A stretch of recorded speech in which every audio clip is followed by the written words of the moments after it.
On this video, I'm going to show you how to rehydrate food with freezer burn, and I'm going to show you how to cook food in your microwave without losing all its moisture. Plus, I'm going to show you how to reheat leftovers without them getting all dried out.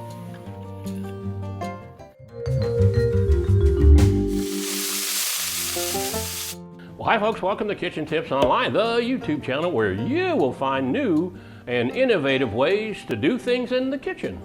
And if this is your first time here, I invite you to have a look around, check out some of our other videos, and consider subscribing. And for my regular subscribers, I'd like to say, welcome back, guys.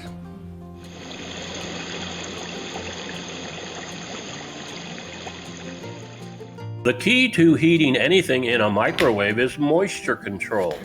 Notice on your screen the typical microwave cover to prevent food from splattering around inside the microwave. The only problem with it, if you see the holes, it lets the moisture out.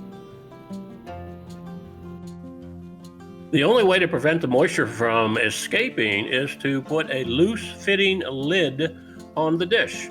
Now, if you don't have a dish like this with a loose-fitting lid, then you can just use a plate.